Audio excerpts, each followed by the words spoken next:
Good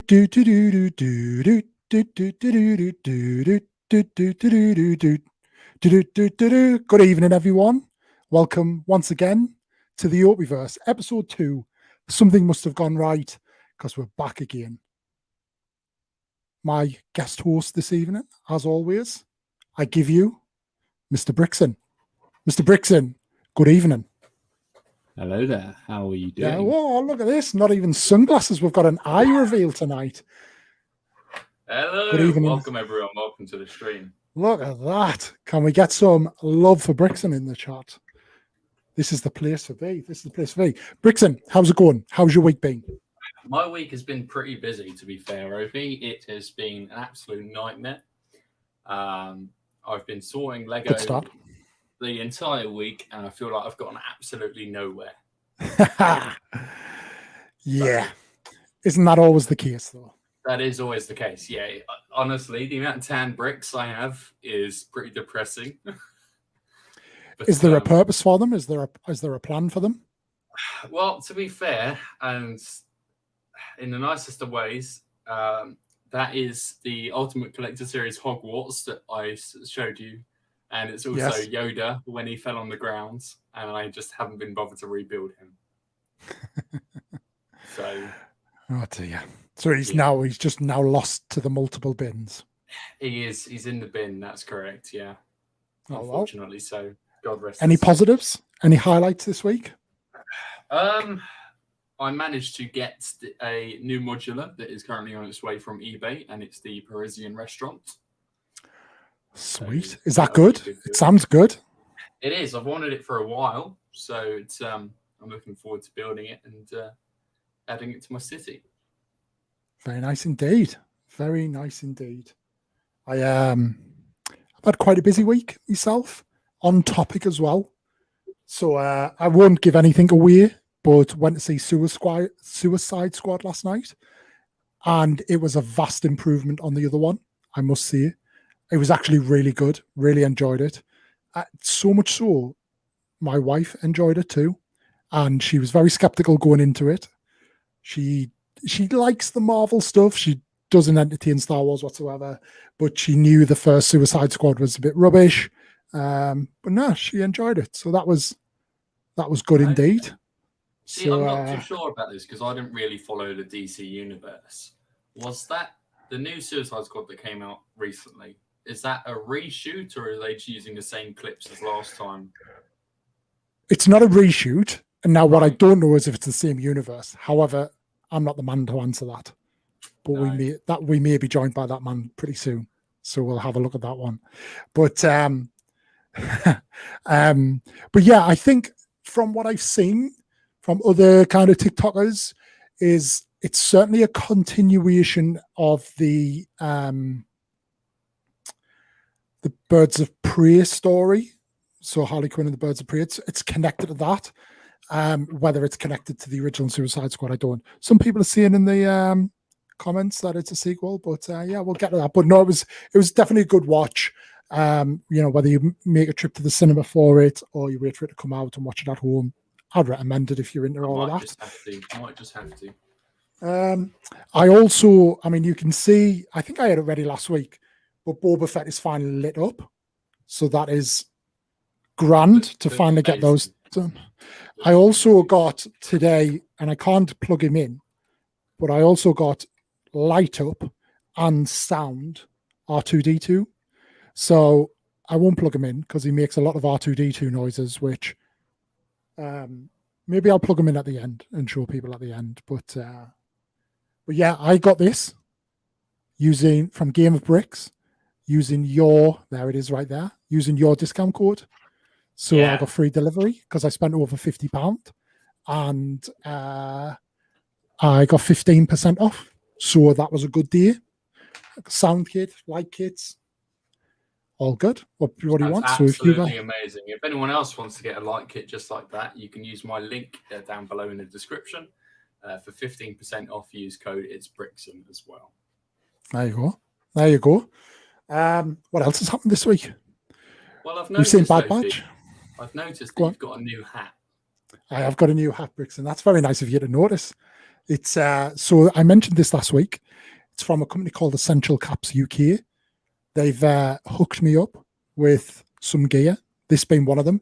Randomly, they've sent me some hand sanitizer and stuff as well. But this might not be the only one they've sent me. And the other one might be for somebody watching. So we'll get to that later. But in the meantime, check them out on Instagram, check out the website, see if there's anything there you like and that interests you, because you might just get to pick something. But anyway, enough of me and you, Brixton. Should we bring him in? We should indeed. We should. Yeah. So our lovely viewers, let us introduce you, TikTok's very own comic book nerd, right here in the UK. It's Mr. Henry Calvert. Henry, Evening, lads. good evening. How's it going? Hello. I'm good, man. I'm good. How are you? We're good. We're good. I'm good. I'm good. Brixton's good. We are all good. It's Sunday evening. Do you know what? The sun's shining. We're all trapped in our bedrooms. And I mean, isn't that the definition of kind of nerdvana? Maybe it is, but Yeah. how? Right. Before we get into this, lads, what's everyone drinking tonight? So we'll let the Brixton. guest go first. Go on. So I'm drinking a Belgian Pilsner called Jupiler. These lads know, but I am a bit of a beer snob. I like to call myself because, yeah, I go for the German stuff, Belgian stuff. They've got the best beers. Yeah. Good shout. I have had that beer. And it is a nice beer. So good choice. Good choice. Stood you in good stead, Henry. Brixton, what you got? So I am currently drinking Jack Daniels, the Tennessee honey version. It's pretty good, if I do say so myself. Got to have it with some mixer as well, though, because otherwise I'll get too drunk for work tomorrow. And I can confirm that one isn't a plug. You're not about to get a code for Jack Daniels honey on the screen. Wow. For me, I left it a bit late, and I was thinking I'm going to go for a gin and tonic. So I didn't kind of take the action, and then at the last minute I thought, now I'm going to get a beer. Now I really like your selection, and I do love a Pilsner. This isn't a Pilsner, but I've gone for Kingfisher, a nice Indian beer, which is very nice when typically with food. I quite often enjoy that if you're having a bit of a food, but it'll do for now. It's quite fresh, quite nice, so I enjoy that. But good selection all around, lads. Good selection. And before we get into it, obviously, beer is a little bit more adult and a little bit more grown up, as can be the content of this stream. For those of you who joined us last week, you got a great sample of that. We promised to keep it at a limit and at an edge. However, I'm sure this week's conversation will be very different. But let's get into it.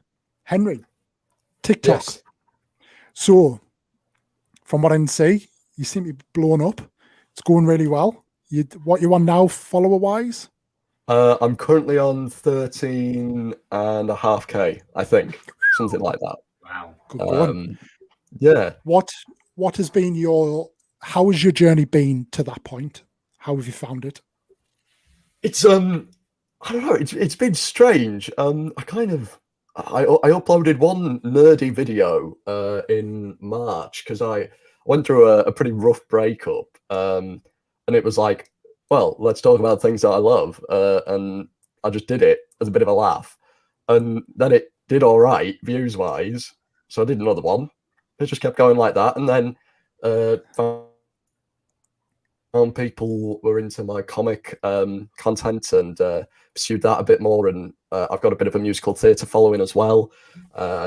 Yeah, just kind of I do what I enjoy, and it makes me so happy that people seem to enjoy that. It's lovely.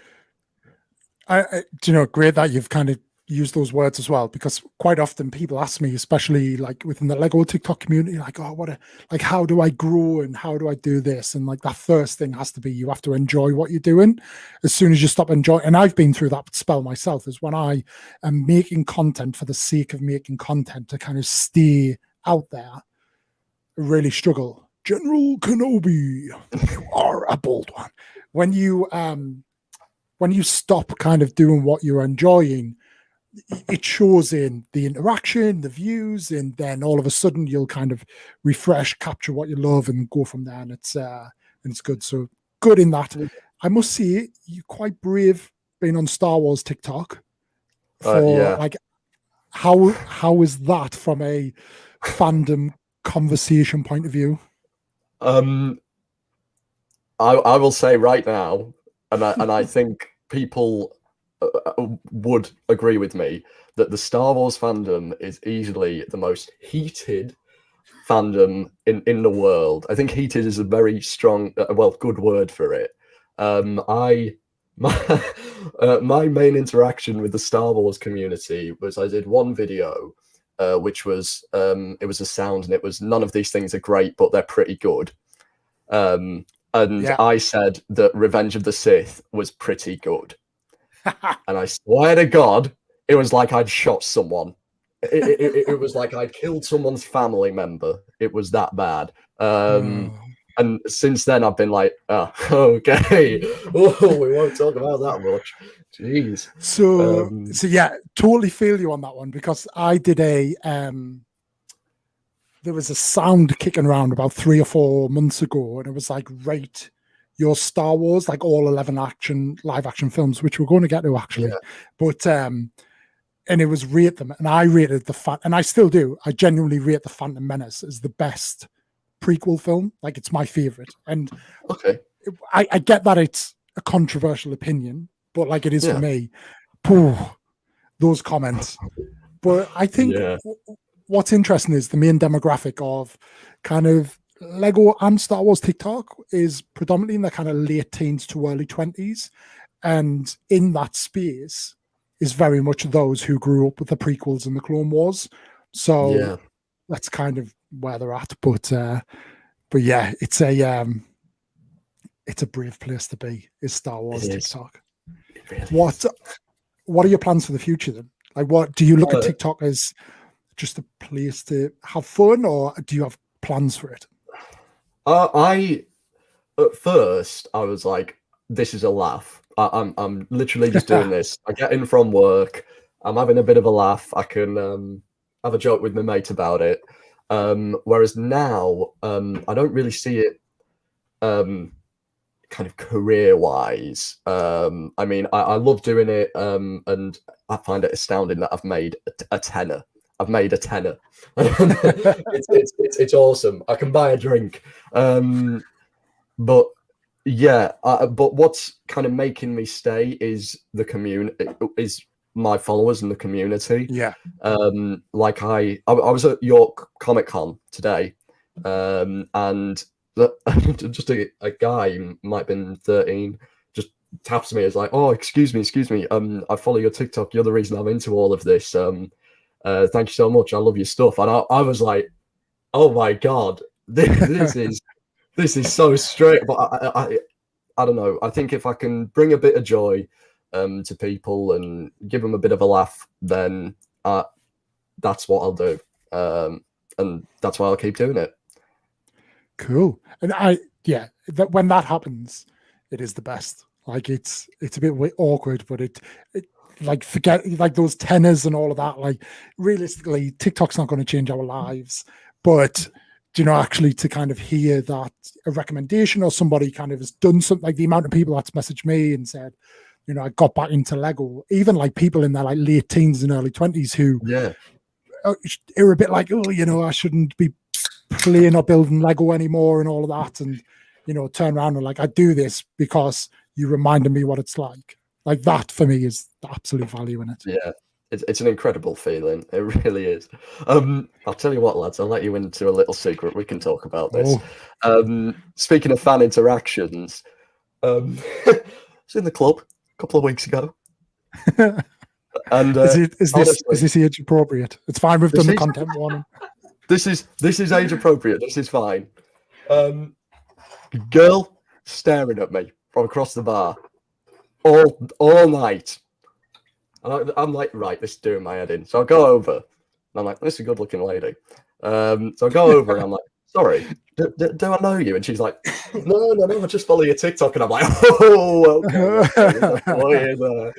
Yeah, it was. I'll tell you what, TikTok's done better for me than Tinder has. I can tell you that right now. Absolutely. Did you get the number? Yeah. Did We'll you just got a leave it number? there. We'll just leave it. Well, I got a number, so we'll leave it there, mate. There you go, people. If you want an endorsement and motivation to get good on TikTok, what more do you need to know? Exactly. Before we get deep into Star Wars, Marvel, comics, and all of that, we know you're in the right place here. You're in good hands, both with Brixton and I and the community and the guys in the chat. But you're also a Lego guy, and that doesn't really come out on your content. And I know you're keen to talk about it. So do you want to have a bit of a Lego flex before we get going? I mean, of course. I mean, to be fair, I'd say my biggest Lego flex is that I kind of co-ran my own kind of Lego reselling company as such. Right. We went to all the cons, BlockCon, Mowbray, Steam. I'm part of Brickshire, which is the Yorkshire Lego user group, and that's a big flex. I made a bit of money out of that. But I'll show you my favorite set, which is, I don't know if it'll be in frame, honestly. Go to the back of your room. Which is the Tower of Orthanc, which I think is about the size of my torso.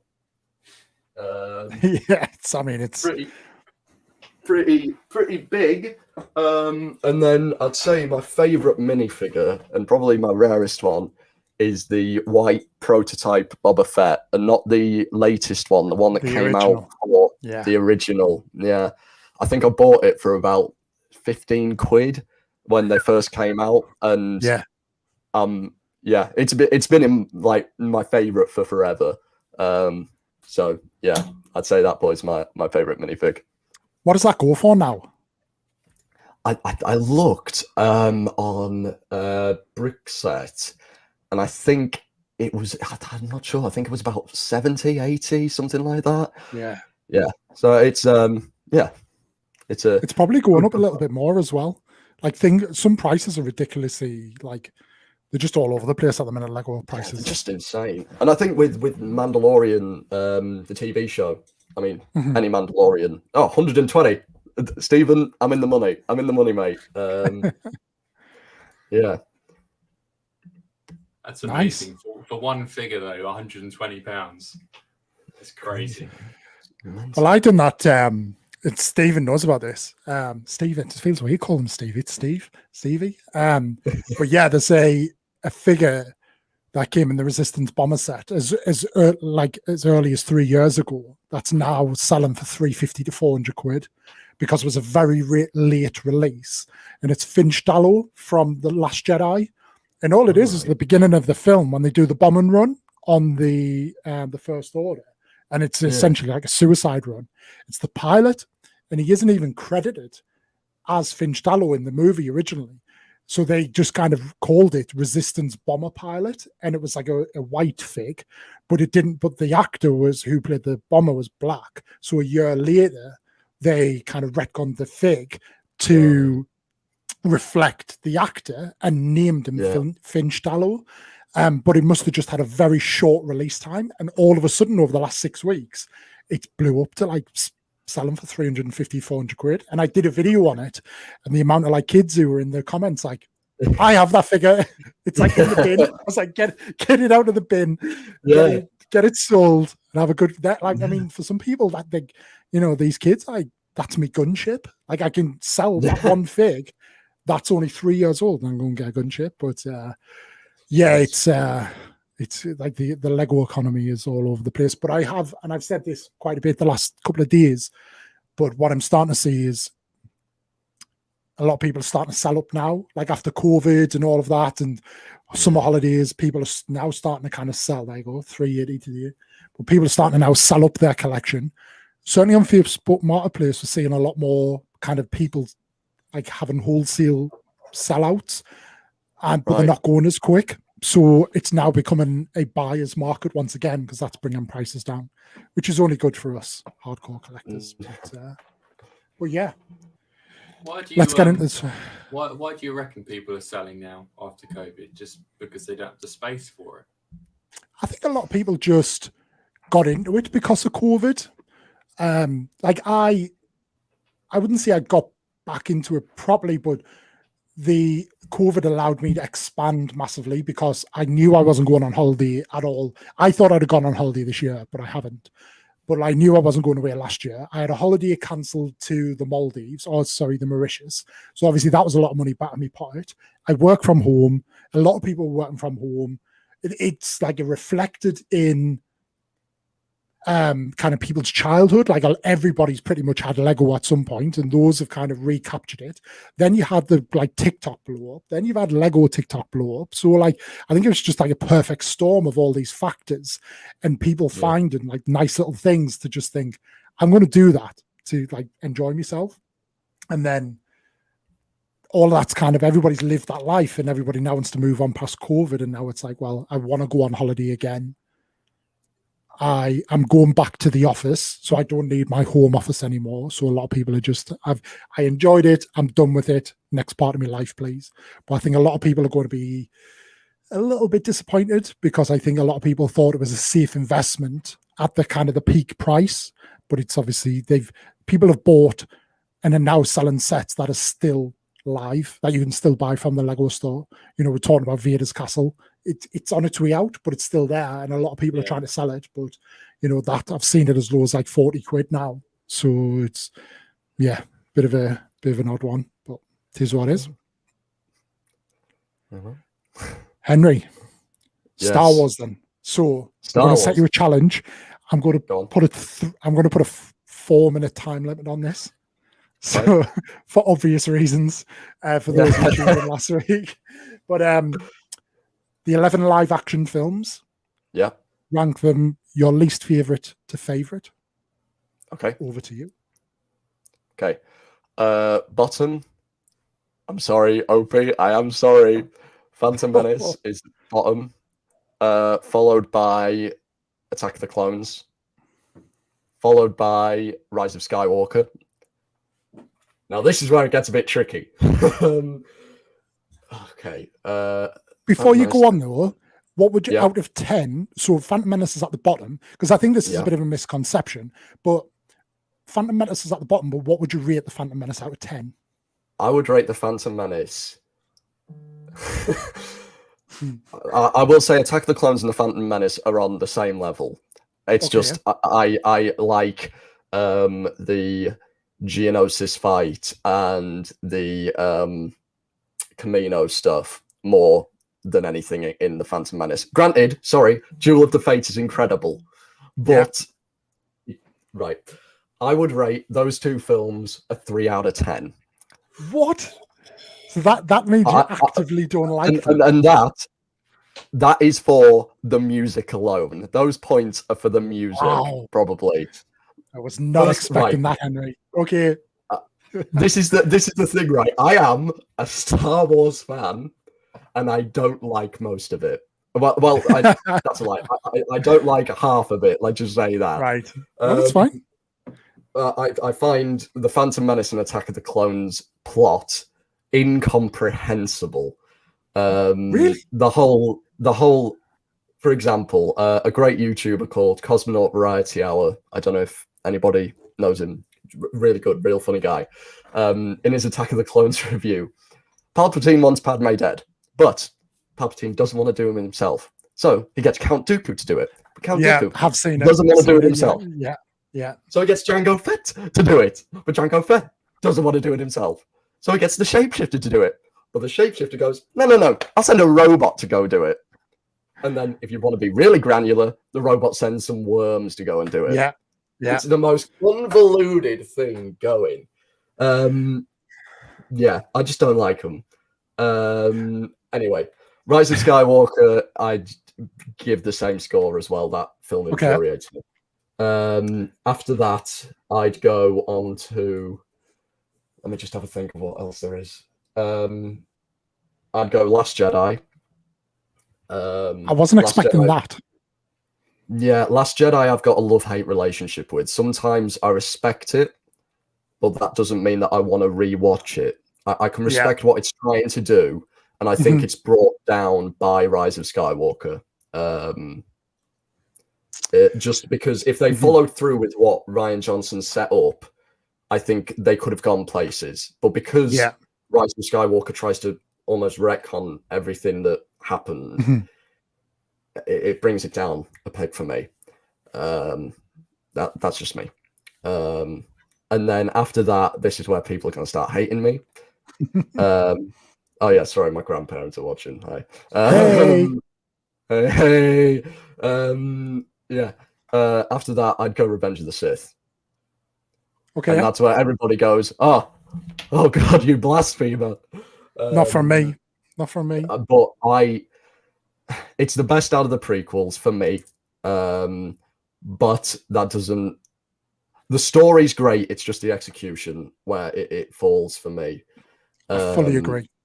And I think that I couldn't, in 2005, whenever, go from watching Attack of the Clones straight to Revenge of the Sith and understand Anakin's turn.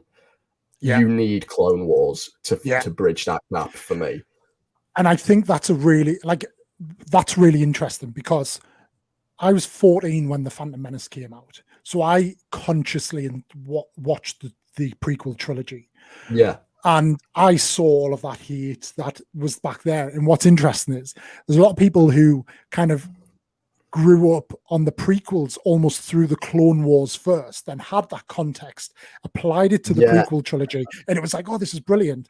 That now kind of slate the sequels, but don't realize that people felt exactly the same about the prequels as people feel about the sequels. So it's it's interesting, and I think we it's very hard to do, but we almost need to disconnect ourselves from nostalgia and that element. And when we're talking about films, we are talking about films.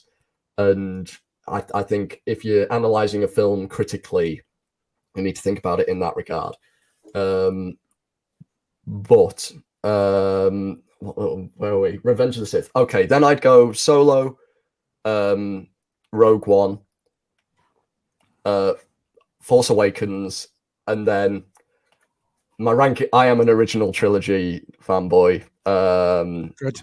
I didn't grow up with the prequels. I grew up with the original trilogy because I had them on VHS, and my dad forced the originals.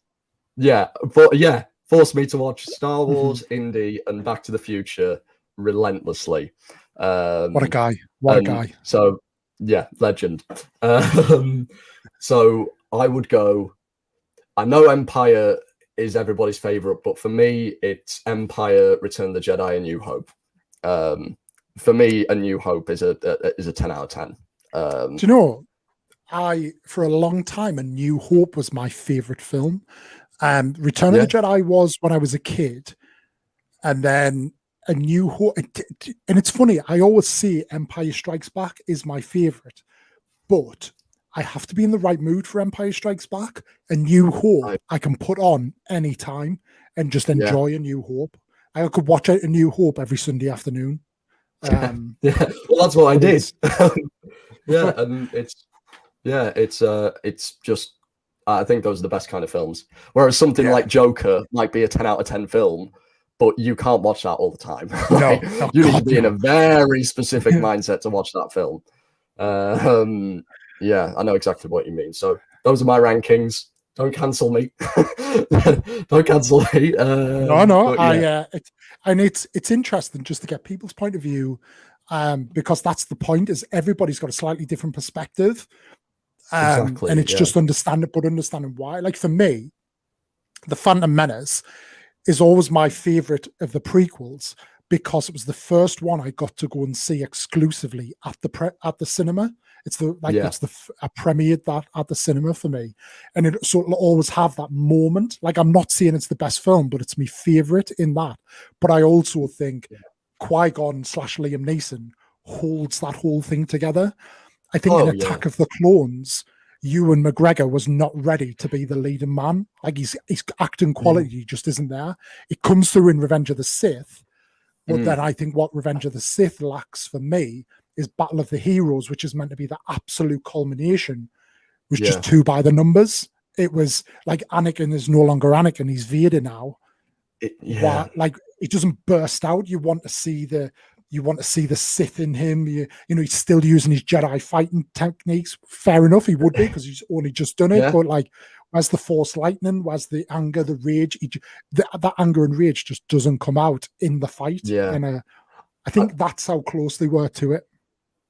It's and to be fair, I think, and here comes comic book nerd, I think the Vader comics do a great job of filling in that Anakin Vader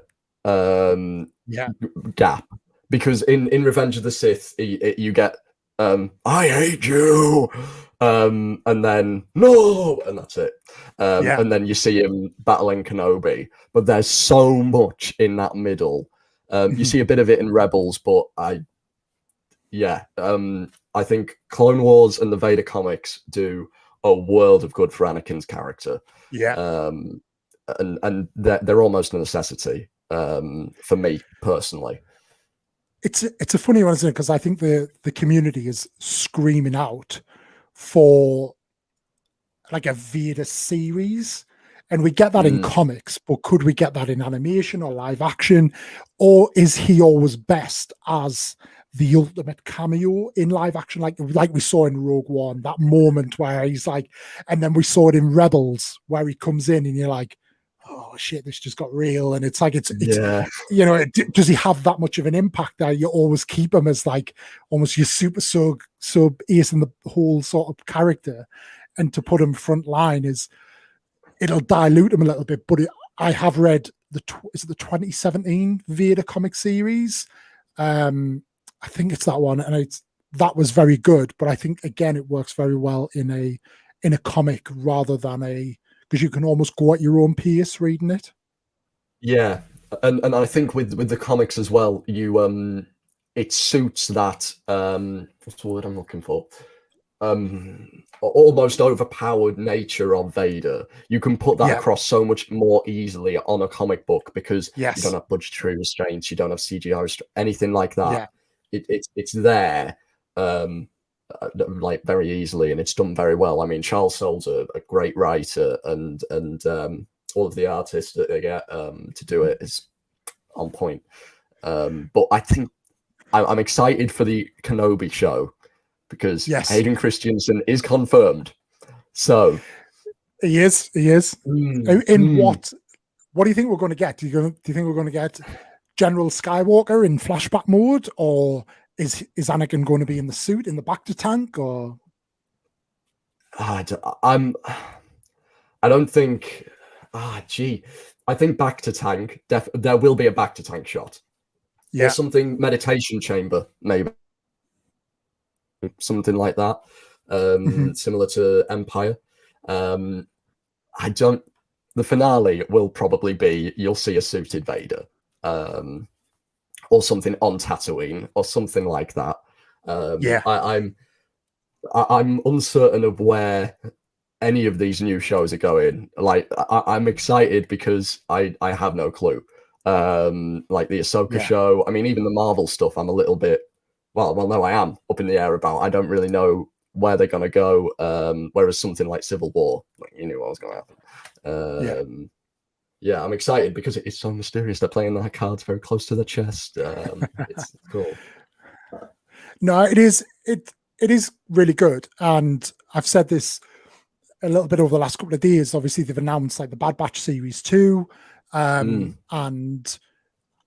the last episode is this Friday, but I feel like the only mistake they made there was they should have waited until after the last episode, because we now know going into that last episode, it's not going to be kind of, they're not in the absolute, like not all of them are in the absolute peril. Something might happen. We don't know. We'll find out. But I like feeling like everything could go wrong and it could be disastrous. But I feel like even now it's like, it's not going to be all the way, but I guess we'll find out. But yeah, the Kenobi series is a really good one to give us Vader without calling it Vader as well, and it'll see how that plays out. But it's exciting. But it's just out of curiosity, Henry, with the new Kenobi series, obviously we've seen with Marvel the for the likes of the Captain America and the Winter Soldier series as well. That was sort of a one-off series, wasn't it? It was we're going to get the movie of Captain America coming in.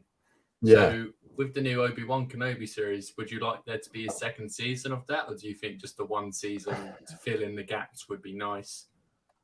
I'm not too sure. Honestly, I think everybody wanted a Kenobi series, and I didn't feel the need. I kind of liked the go into isolation. You see him in Rebels, and then we see him in A New Hope. I'm intrigued to see where the story goes. I don't know if they can kind of dig 2 seasons out of Obi-Wan's isolation on Tatooine. If they do, I'd be worried that it would become almost lethargic. You'd get tired of sandy deserts and hermit Kenobi. I'd want a concise, good series. Yeah, I totally agree with that. Especially when you bring in Ewan McGregor in, he won't be coming in cheap for 6 episodes. Is it 6 episodes or 4 or something? So, that's not going to be cheap. But I think absolutely, like kind of make every, you've got 19 years to cover, but it's him fighting off Tusken Raiders and Jabba's crew, protecting the Skywalkers and the Lars family. But yeah, I think that'll work. And we see bits of flashbacks in it in the Star Wars comic series where Luke reads Kenobi's diary and kind of sees Obi-Wan diarize in his time. So I think we kind of, and that they're canon. So with that, we know what happens, but there's a lot of context to add to it. But it's going to be good. Speaking of that series, though, I think you're bang up to date with it, aren't you? Because I've read up to it between A New Hope and Empire, but it's past Empire now, isn't it? Yeah, we're between Empire and Return of the Jedi at the minute. I'm not up to. I haven't read I've read some of the New Hope Empire base Star Wars line.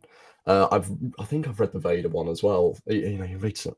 But the current Star Wars run between Empire and Return of the Jedi, I'm really enjoying it at the minute. They've got a current kind of event called A War of the Bounty Hunters, which is kind of following the pursuit of Han Solo before he gets to Jabba's palace.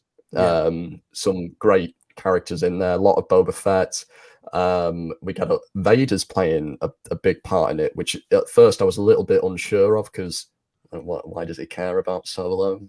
Surely he's got bigger things to worry about. But the Vader stuff, what I would recommend is the Vader stuff before War of the Bounty Hunters. Issue 1 through 9, 8, something like that is some great stuff. And we see, spoiler, Sabe. So that's an interesting interaction to see. And Sabe is one of Padme's handmaidens. Correct. Right? Well, Sabe is Keira Knightley in Phantom Menace. Yeah. So the decoy, the one that looks exactly like her. So that's an interesting thing for Vader to deal with, we might say. This is a confession from me, but I only learned the other day that was Keira Knightley, and I thought they just dueled Natalie Portman. Honestly, just something I'd totally gone over my head. So and I saw something the other day. I was like, I was like, well, there you go.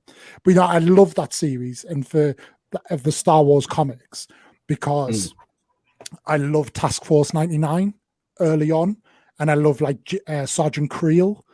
And I've been kind of making a bit of noise about this, but it comes from, it's not a spoiler in any means about the Clone Wars, about the Bad Batch and where they're going, but it's out of my hope more than anything. But Task Force 99 is named in homage to Clone Troop 99. And we don't really know much about Task Force 99. But there's a guy there that looks like Wrecker, and there's a guy there that looks like Tech. Right. And I'm kind of thinking, is that where the Bad Batch is going? That it's going to be that essentially some of them are assimilated back into the Empire in some means and because all we know is it focuses on Sergeant Creel. And we know Sergeant Creel is inserted into that unit because they lose their old sergeant, which could be at some point. The thing is though, I struggle with the Bad Batch has racked my brain a little bit because there's been a lot of retcons, like the Kanan stuff, and a few other things. So I'm slightly concerned for Star Wars lore, that I like the fact that Star Wars was very linear. Like that was it. Unlike Marvel and DC, where it's all over the place. Star Wars was Star Wars, and I'm worried that they're going to start putting aside lore from the comics, the books, to just focus on the TV and the screen. Which I think Dave Filoni's a very switched on guy, and I think he knows that he needs to rein that in a bit. He needs to rein in the retconning. With the Kanan comic, how old was that? Do you know when that was released? I have no idea. Would it be in the Disney era? Because I think that would be the concern if they're retconning themselves. I wouldn't be as bothered if they're retconning stuff that they accepted as canon and then thought, actually, we want to move on past it. But if they're producing stuff and then retconning themselves, that is a bit of a cause for concern. Yeah. I think it was Disney because Rebels it came out with Rebels, of course, and Rebels was on Disney. It was on Disney XD or something, wasn't it? Something like that. It was. Yeah, so it was Disney. I just want them to keep it straight, keep it on the timeline. And stop getting into Marvel. We're not there yet. One more minute. But I think the key to doing that, though, in my opinion, is we need to get away from the Skywalker saga. We need to and they started to do the High Republic stuff, and I hope we're going to get that with Acolyte, that it's going to go back to the kind of the Empire of the Sith, and that's what they're teasing at. But yeah, I think that's what we need to do, is like, let's just leave that alone. Like the Ahsoka series can maybe feel like there are clear things to answer there, but let's move beyond the Skywalker saga or kind of well back. We want to see Yoda as like a 300-year-old just kind of swanning around Coruscant and the galaxy and all that. But yeah, and I think the Star Wars universe can feel, as much as it is a universe, I think it struggles with small universe syndrome. In the Bad Batch, we visited oh my god, the Twi'lek planet. Oh my god, what's it? Ryloth. Jeez. And it's like we've been there in Rebels, we've been there in Clone Wars. We want to see the galaxy. We want to see more. And Camino, Raxus Prime. They're just going back to all the same places. Same with Tatooine, though, isn't it? With the Mandalorian, it's always going back to Tatooine. It's like go somewhere. There's nothing on Tatooine. Tusken Raiders and Jawas. What more do you want? I know. Yeah. So clearly, obviously, a big Star Wars guy, and I don't know if you can answer this, but you love Marvel, you love DC, and you love kind of there are more kind of comic universes than just those that I know you enjoy. But do you have a favorite? I am at the minute. However, with Marvel Unlimited, I think I'm slowly shifting because I am reading a hell of a lot more Marvel at the minute. I have always been a DC Comics guy, but a Marvel everything else. Brilliant. Lucky guy. The fans of TikTok, they know this. It's been a while. It's been a while, but my wife makes me like freshly batch made cookies. So they are like literally just out the oven. They're cooled a little bit, so they're just nice. But yeah. Just some love for Mrs. Obi-Wan there. Sorry, Henry. Please continue. Oh, no, not a problem. I am a DC Comics guy at the minute. This is very now. I am DC Comics, Marvel, everything else. And for a while, it was DC was beating Marvel at TV.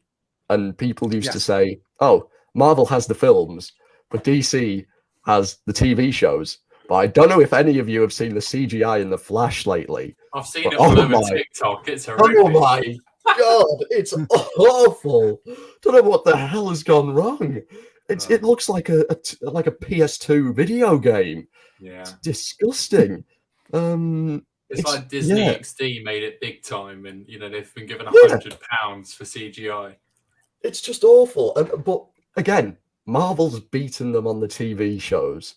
Daredevil proved that to me. I mean, Daredevil was such a good show. Iron Fist and Luke Cage didn't really do anything for me. If I'm honest, I can't even remember what happened in them. But Daredevil was just so on point. I think Jessica Jones was the same as well, wasn't it? Jessica Jones was pretty decent in regards to the villain story arc with David Tennant. I didn't watch that one. It's You need to watch it. It's really isn't good. David Tennant Yeah, who plays Kilgrave. Purple Man in it, I think. Yeah. Really good. Really good. Yeah, I'll check it out. Didn't The Punisher come out of Daredevil as well? So I really enjoyed the Punisher series. Yes. John Berthnell's Punisher is God, he's so good. It's very like what I love about that universe is it's very real world. It doesn't feel very superhero-y and very fantasy. It's almost like obviously the Punisher he's not a superhero, he's just a badass man who beats people to like shit, which is awesome. But no, I like absolutely love that little universe that they've got going on through there. It's very grounded. It's gritty. It's nice, yeah. And I think, it's probably a bit of an oxymoron this, but like it feels like that even in the Avengers as well.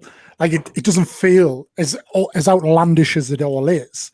It's done in a way that it's very relative as well. Like it doesn't feel like, whereas when you watch the DC stuff, it's all a little bit comic-y. Yeah. I hate the DCEU. I can defend DC to a point, but BVS, Man of Steel, BVS, Man of Steel, Suicide Squad infuriates me. The first I haven't even seen Zack Snyder's Justice League. I don't have 4 hours to spare. But it's just it winds me up because Superman, everybody thinks Superman sucks because Superman in the films is they represent him as Jesus. The amount of times where he's got his arms out like that and he's just not smiling, unfeeling. You know what? In fact, his dad says, you know what, son, do not use your powers. Let them children drown. It is better to let them children drown than for you to use your powers. That is the least Superman thing I have ever heard in my life. Superman was a human first. Sorry, I'm going on a rant here. I know I said No, we love it. We love it. Yeah. Superman was Clark Kent first. He was raised by Thomas. I always say either Jonathan or Thomas. I can't remember. Martha Kent.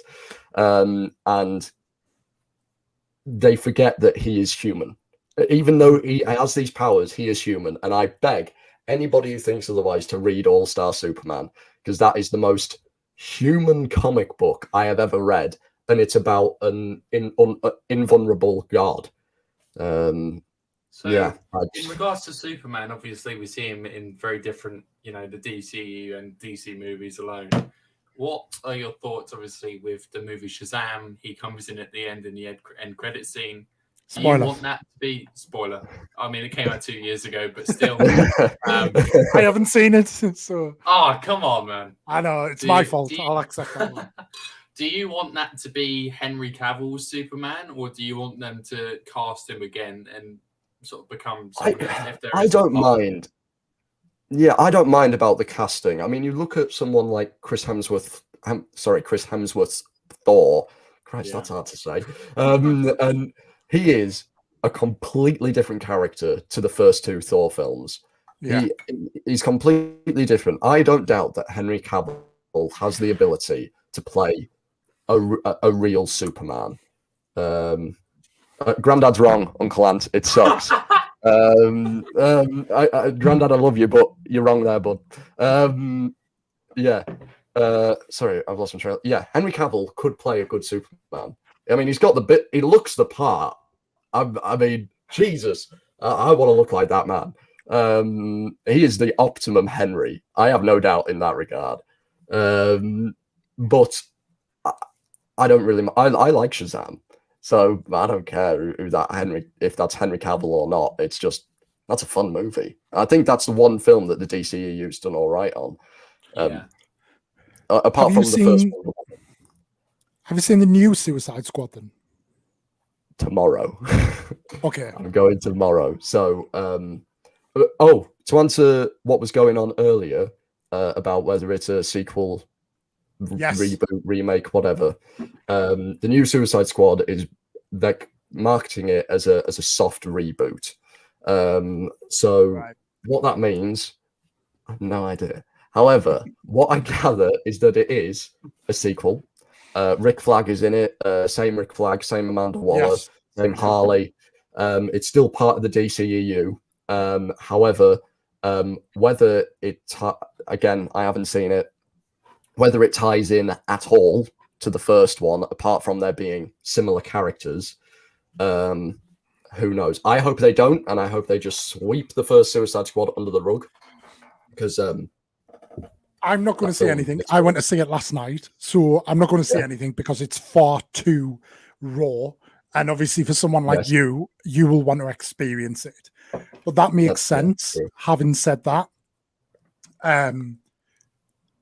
but I think it was, even just as a standalone film, it was infinitely times better than the last one. However, I think for someone like yourself who understands the characters and their background, I think you'll enjoy it even more than I enjoyed it. Oh, right. Because I know more about Marvel than I do DC. So there's a lot of those characters. I was a bit like, when it started, I mean, obviously you've seen the posters, so you know who the Suicide Squad is in this one. And I was a bit like, this is a bit random. But then by the end of it, you're like, I'm totally invested in all of these characters now. So yeah, I think they did a hell of a job of it. And another time we'll discuss it. And do you ever go live on TikTok, Henry? Yeah, I try and go live maybe twice a week. Yeah, I like going live. When you've seen it, we'll do a co-host live and we'll chat about it, because I'll kind of tell you my thoughts about why I think it's different. And I think like one of the key things, but we'll kind of discuss that then. But yeah, I'm interested to see, like me as a casual DC fan, like I know who they are and I kind of know how they're all connected. It was good. It was all right, but I didn't feel like I had anything to lose. Whereas if obviously for someone like yourself, where you're far more invested, you might still think like, God, they were so close or whatever. So we'll see. So, but okay. I'm excited. I am excited. I hope I haven't hyped you up unnecessarily there. But I'm sure so switching to the big players, being Marvel. Yeah. Like, where do you think it's going? Like, where are you bang up to date with everything? Have you watched everything? Yes, I have. I am up to date. I'll be honest with you guys. I have been in a Marvel slump since Endgame. When I say slump, it's not that I've fallen out of love with it. I still love it, but I haven't been excited for anything since Endgame. I think I've been on like a 2-year burnout almost. I feel like that's understandable and more common than you probably think. Like everything was pointing to Endgame, wasn't it? For such a long time. 10 years. Yeah. And we got it. And then it's like, boy, but this is not the end. Like all of this happened, but that's not the end. We keep going. And you're like, I just want to get off for a minute. Like, can we just sit down? Can we have a sit? Take a breather. I mean, it was... I've been thinking about the future of the MCU quite a bit. I stand by my statement that they should have saved Civil War till some point later. They should have just saved it. Civil War in the comics is huge. I mean, times 1,000 what we see on screen. And I think they wasted that story there, the Civil War story there. They could have just done that with the the Zemo. Just make the Captain America a Zemo film. Zemo is a big Captain America film. Just make it Cap v Zemo and have the Bucky subplot. Because now I feel like, although let's do a spoiler for Loki, we need one of the spoiler, guys. Yeah, Kang is a big threat. The whole multiverse thing is a huge threat. However, I feel like you half the universe dying is a lot more tangible as opposed to what Kang poses. I feel like Kang's all very what's the word? Figurative at the minute. Whereas Thanos was a threat that was there. He was always there. You knew what he was doing. Although we've only seen Kang in one episode, and to be fair, that's not even Kang. That was like the good Kang. I don't know. I struggle to see where they're going to go. I think it's going to be a lot of filler until the next Avengers film. Do you think, though, where you talk about that lull, do you think that's where the shift to making TV series has been very clever? Because it's not that kind of full commitment to go to the cinema and that full investment from us as viewers. It's almost like, well, I'll watch Loki once a week for half an hour, and it's kind of like it's bringing the pace up. Like I remember watching the first 2 episodes of WandaVision, having never read the WandaVision backstory and not really knowing a lot about it, and then thinking, like, where on earth is this going? And then obviously by the end, I'm like, oh, this is unbelievable. Then we go into Falcon and Winter Soldier, which is very different, but again, brilliant. Then we do Loki, and now I'm fully invested in, like, right, give me the next film now. Yeah, I don't know. I'll be honest. I thought WandaVision was great, like a solid 7 out of 10. Falcon and the Winter Soldier. You rate a great as a 7 out of 10. You're a harsh. Oh yeah, because then you've got like amazing, fantastic, brilliant. You know, like we need a TikTok on Henry's scale. Like, what it's 3. The 3 for the Phantom Menace is actually, that's pretty good. That's like the I'd say a 3 is bad, and then you get like some bad words are the 1 and 2s, you know. Right, this is an adult stream. Tell us what they are. But I'll be honest, I hated Falcon and the Winter Soldier. I was so bored. Really? Falcon and the Winter Soldier. Really? I didn't like the ginger girl. That's how I remember. I remember her name. That's how good of a villain she was. the ginger girl. Yeah, I remember her. Yeah. Oh, this is what I mean. What a great villain! You go. Oh, yeah. I remember. Oh, her. yeah. That The British girl with the curly hair. Yeah. What were her motives? Why the hell were they her motives? What the hell was going on there? Just give me John Walker just struggling to get the Captain America mantle and Bucky and Sam dealing with that. Because that is a great story. The best episodes were the ones with John Walker in.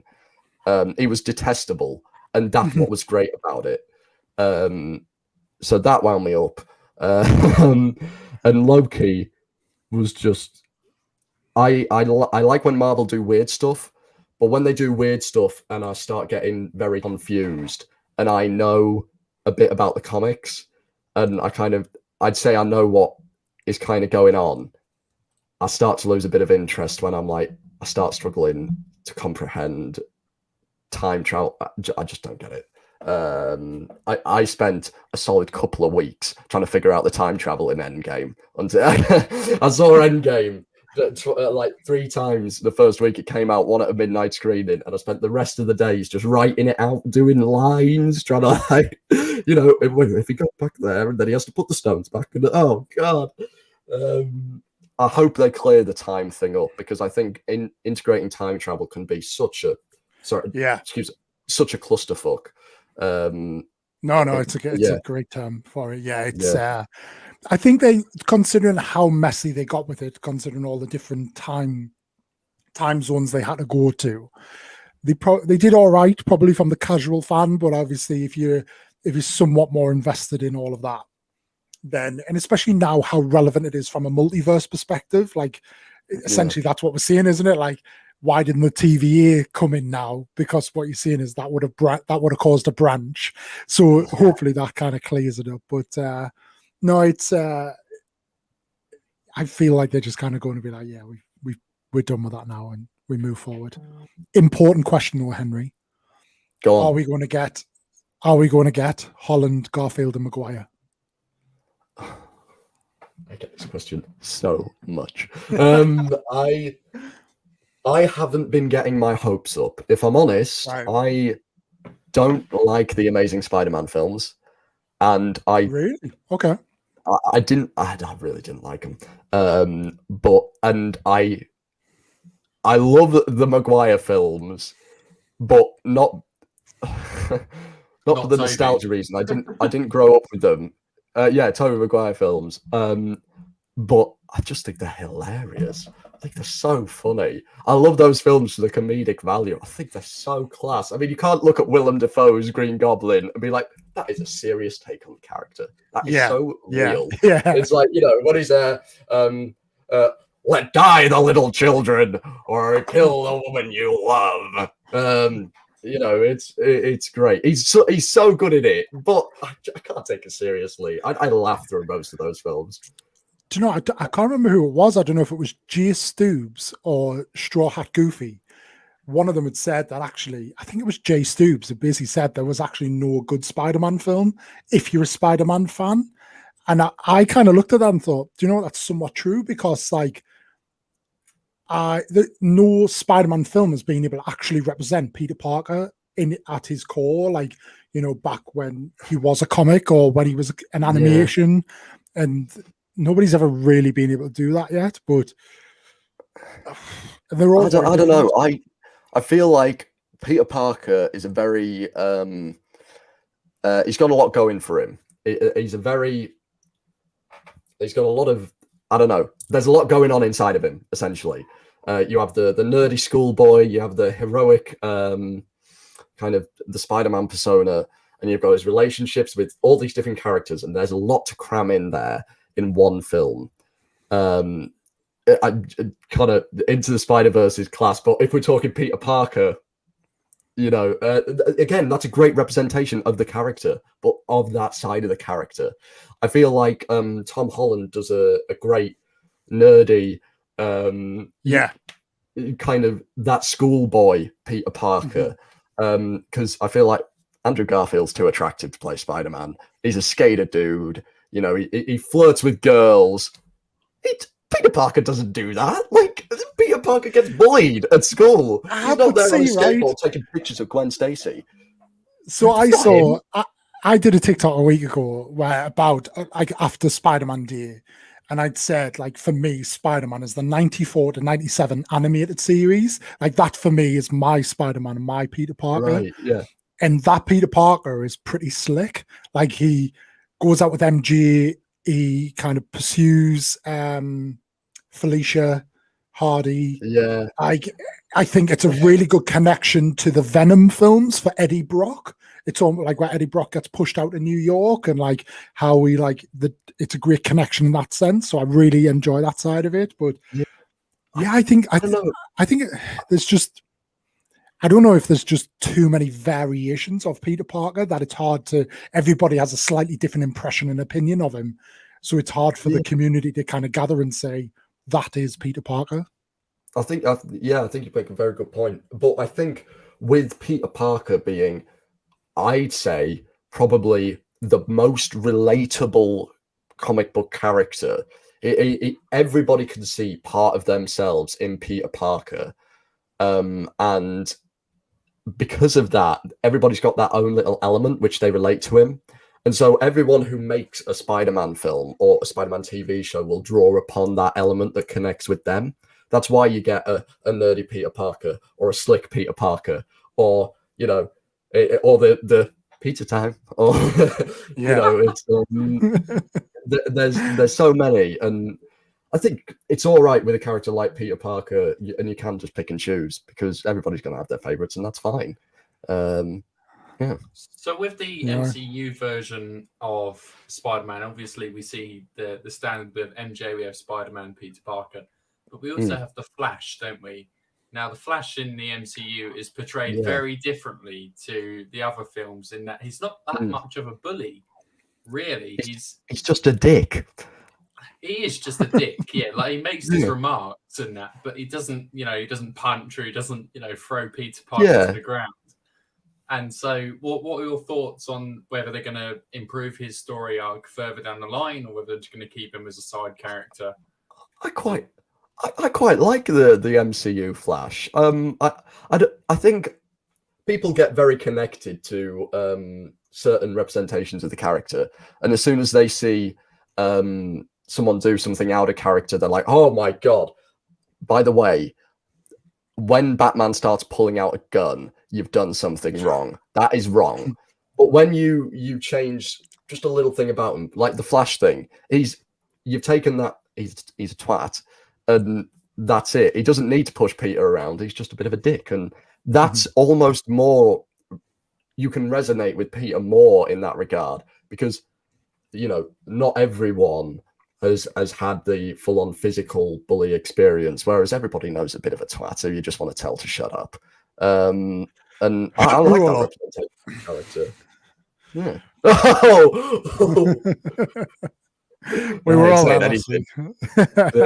We were. Should we?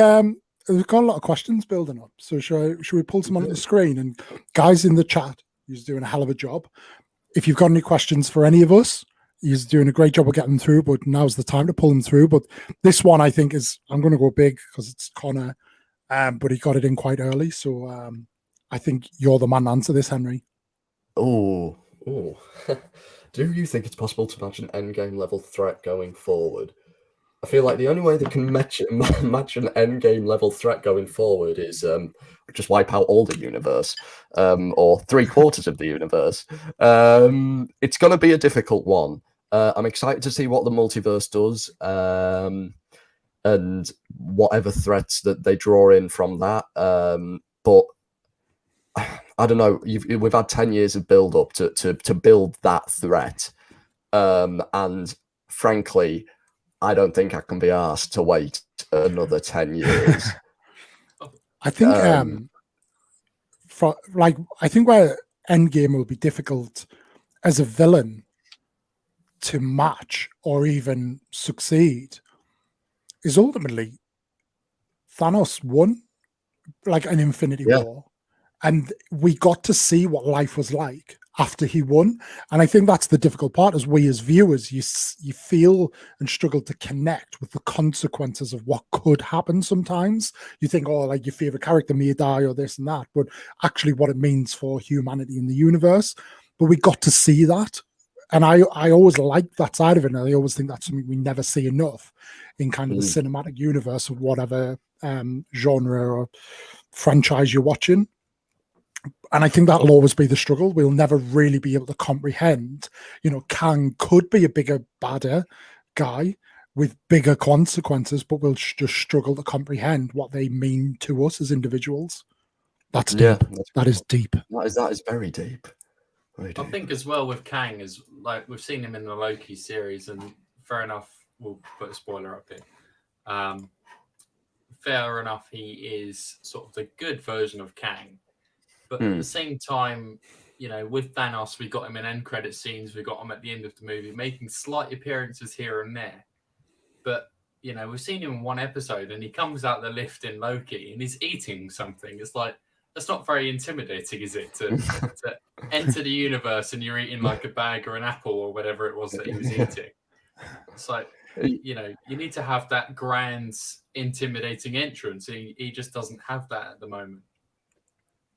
But isn't that to play into the fact that he's not the bad Kang as well at the same time? It's almost that false sense of security and like, I'm not the bad guy here. Like, so... Yeah. I don't know. If I'm honest, I really like Jonathan Majors. Like interpret. I thought he did a great job. He I didn't think he was intimidating, but he held that sense of mystique and uncertainty just through his performance. And I think that's kind of what this whole time thing is about, is this uncertainty and mystery of what's going to happen. So I think it's commendable to the bloke that he managed to pull that through in what 10-15 minutes of screen. Was he in the whole episode? I can't remember, but No, yeah, it was good on him. It was about halfway through, because they kind of had to work their way to him, didn't they? In that missed minutes, kind of trying to intervene. But I love the Easter eggs along the way. You know, the timing with the last episode of WandaVision, like those little things, just make it brilliant. That you know, once Wanda becomes the Scarlet Witch, you know, Jonathan Majors pauses and looks, and he's like, "That's it. I don't know what's happening here." And just all of that is just like, when you learn that, you're like, "Oh, there's something big afoot here." Can we just appreciate that Miss Minutes was an absolute bitch? Yes. Okay, so moving on to another question. Rotter Briggs says, The Hobbit or Lord of the Rings? Now, I've never seen either of them, so I can't comment. And Henry, you might hate me. Mate, I've worn a one ring every day for the past 3 years. My grandparents bought me this ages ago, and it's lived on here ever since. I am Lord of the Rings all of the way. Love it to pieces. My Completely agree. new addition to my collection is these first edition of the Lord of the Rings trilogy. They're not the original cases. We've had them rebound in this leather kind of Silmaril door looking thing. And yeah, God, that's a fine addition to my collection. That was meant to be Grievous, by the way. I think I totally agree, and I don't know if I've read Lord of the Rings, but I've never read The Hobbit, so I don't know if my opinion would change by reading The Hobbit. But the cinematic version, 100% The Lord of the Rings was just. I don't think The Hobbit needed to be 3 films. No, the book is like this. It's a kid's book, and they drew it out into 3-hour long films, and geez, it's a slog to get through that. Whereas Lord of the Rings is a pleasure to get through that. Yeah, I remember the first time I watched Lord of the Rings and the Fellowship of the Ring.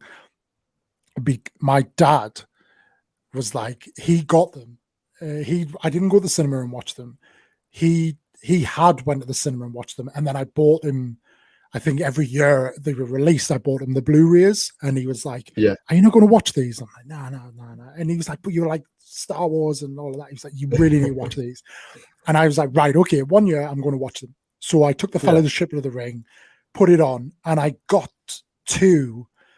Do you know when they first really meet Aragorn and they're on their hill and they're attacked by the the ring raids? Yes, and it was I got to about there and I was really struggling, and I was like, I turned it off, and I went and see my dad, and he was like, "Oh, how'd you get on?" And he was like, I was like, "I turned it off," and he told me. He asked me where I was, and I said I got to there. And he was like, "I get it. For the first time of watching it, you don't really understand the relevance of everything you've just seen, but just watch it again, even if you put it on from there." And I remember just watching I watched the rest of the film, and then I was like, "Well, I need to watch Two Towers now." And then literally I sat for like a Saturday or a Sunday afternoon, probably a Sunday with a hangover, and watched all 3 straight through. And then a couple of years later, they released like the 4-hour versions, and I watched all of them, and I still have them somewhere. Awesome films. I mean, what a day. That would be such a good day. I haven't done that yet, but I need to have a Lord of the Rings day. I think the best thing about it is usually a 4-hour version feels unnecessary. Like it doesn't feel like they can add that much more to it, and you feel like you'll just be sat there forever. But it's all relevant, and you're watching it, and you're like, wow, like how did the original make sense when they cut 2 hours out of it or an hour? But absolutely brilliant.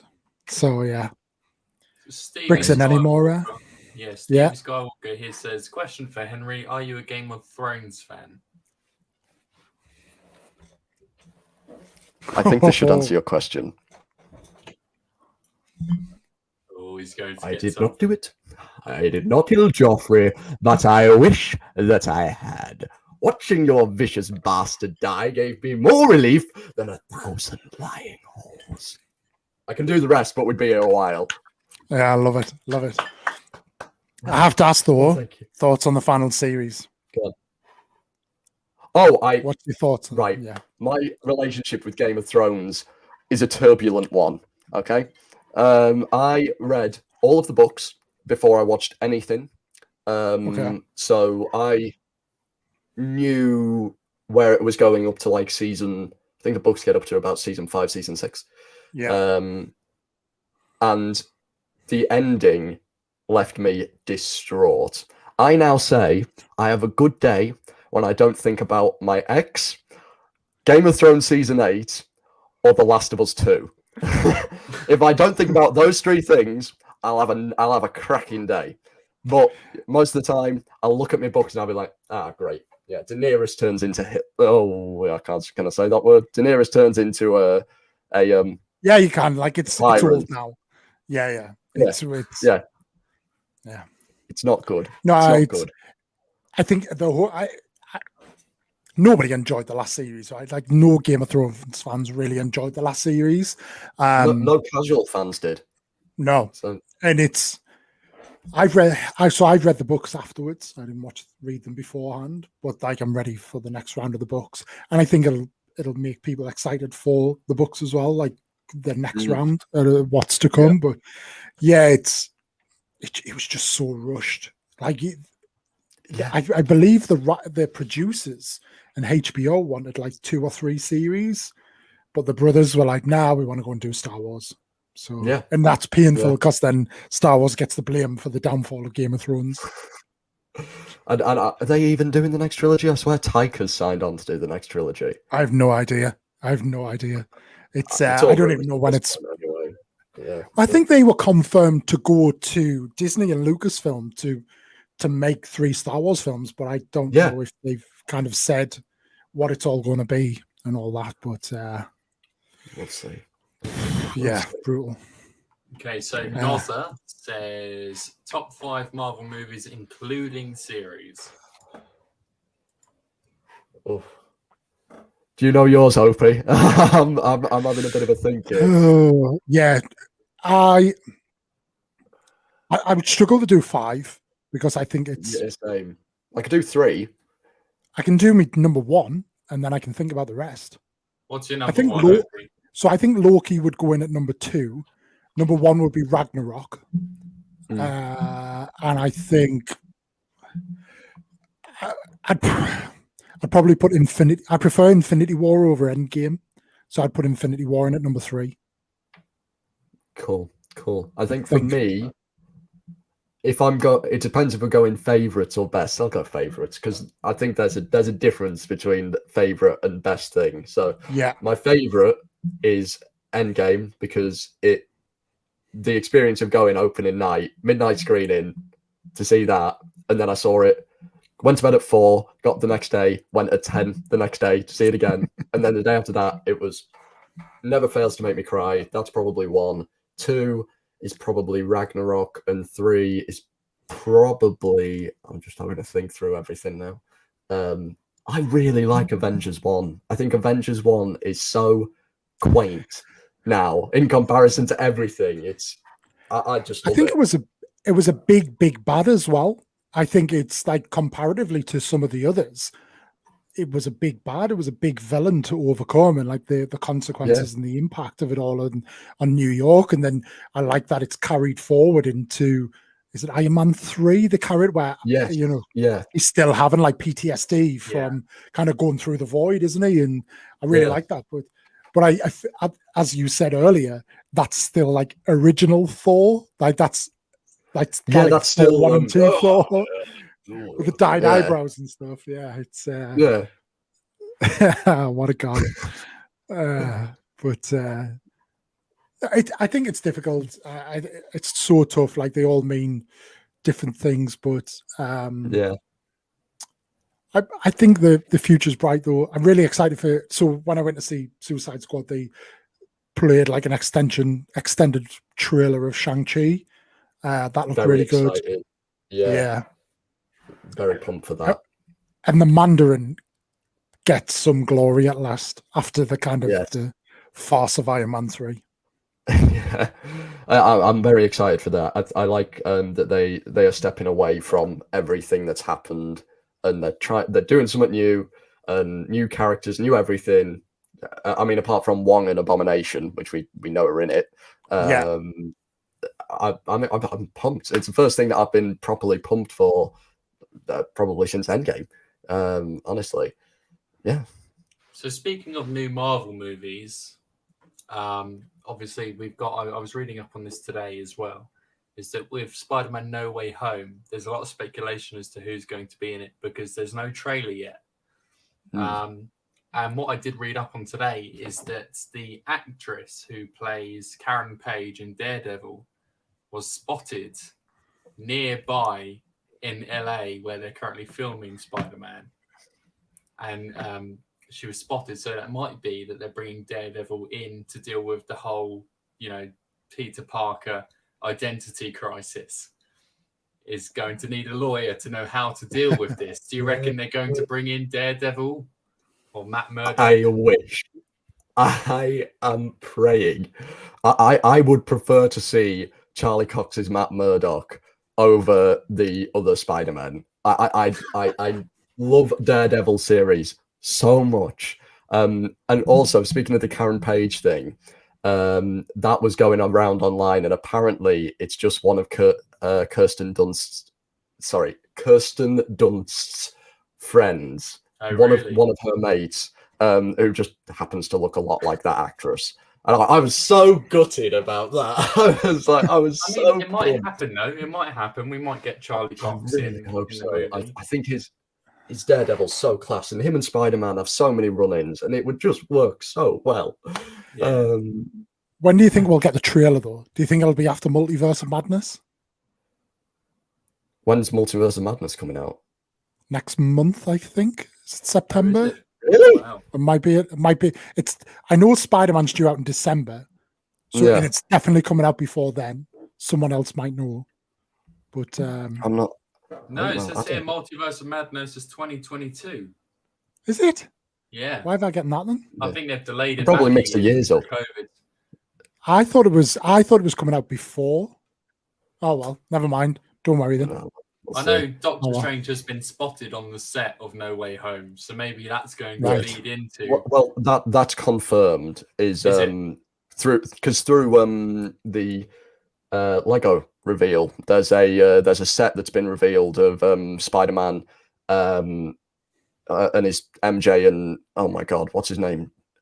His friend in the Sanctum. Ned in the Sanctum with Doctor Strange.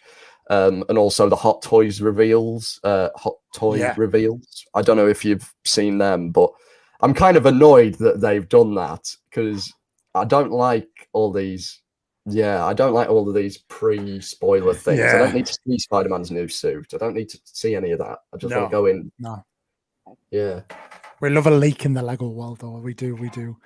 I've got to ask this one because I really like this one. Favorite villain from the MCU? Do we now sit here and class Loki as a villain? He's been there. He's certainly. I don't think Marvel classes him as a villain anymore. Definitely not. No. Thanos is the go-to. So my hot take is that Thanos isn't a villain. Really?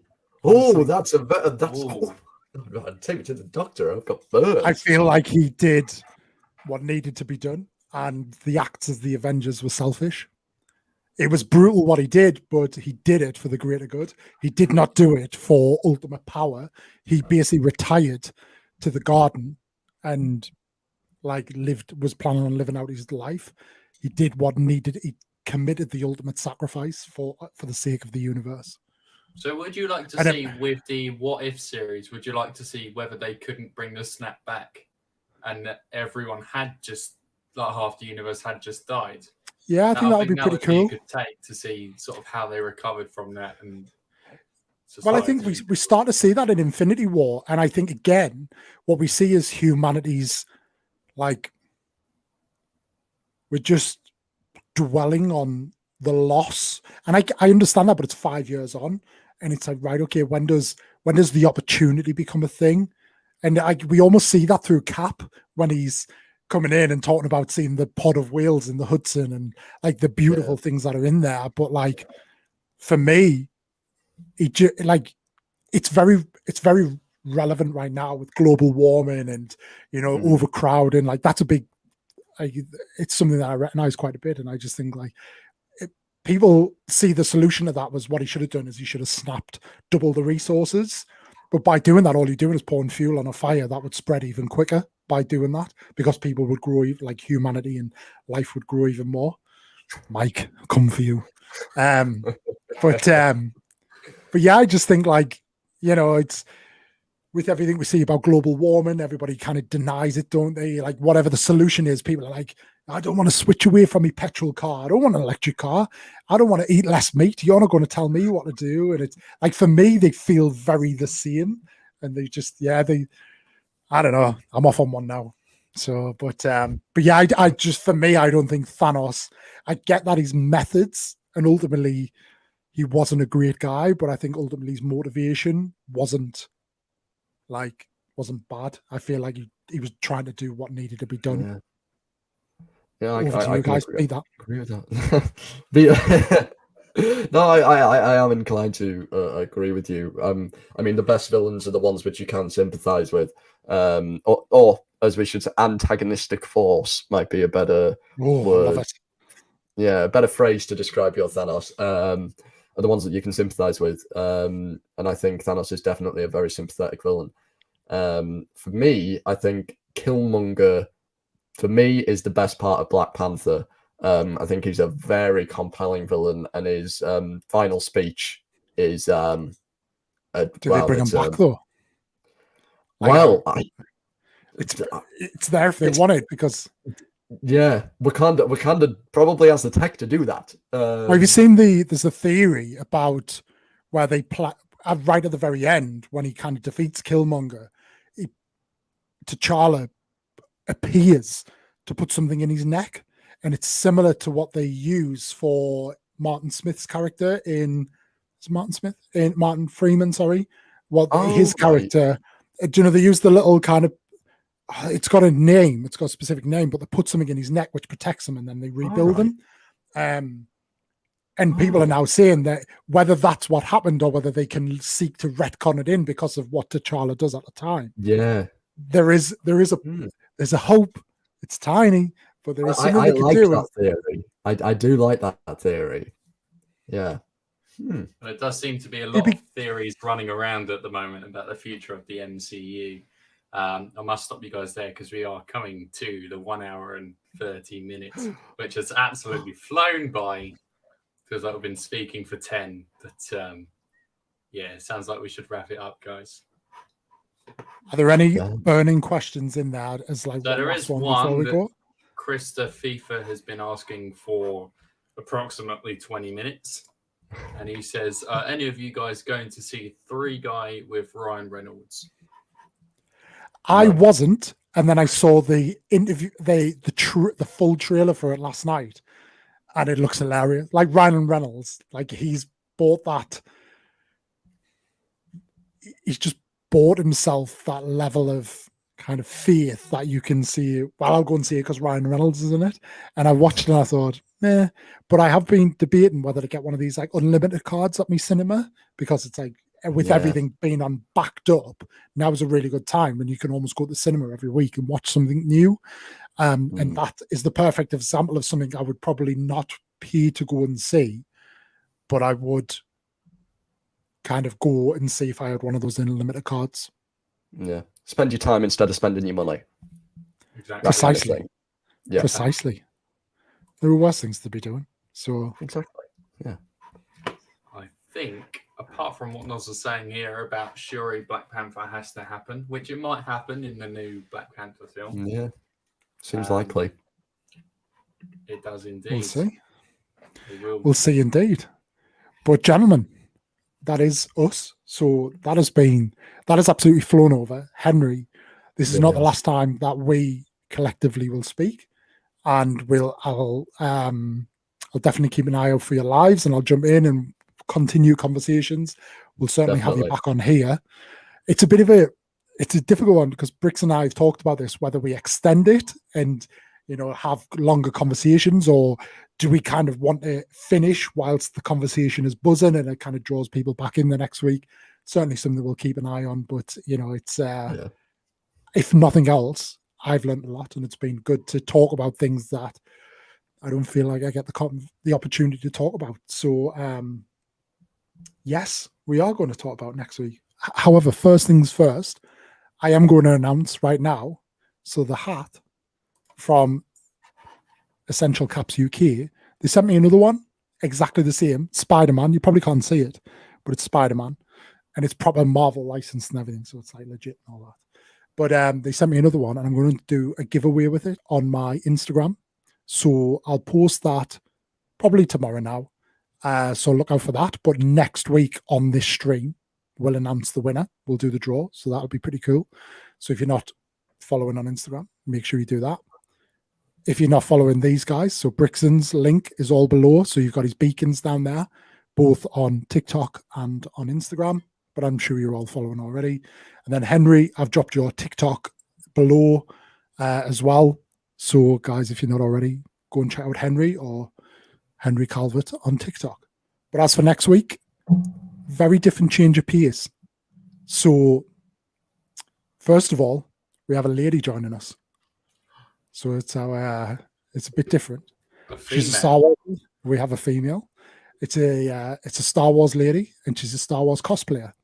So you may or may not be familiar with her, but her name is Chloe, or AKA Fem Ren. But she cosplays essentially as a Sith Empress, and she does a pretty good job of it. And she has some pretty cool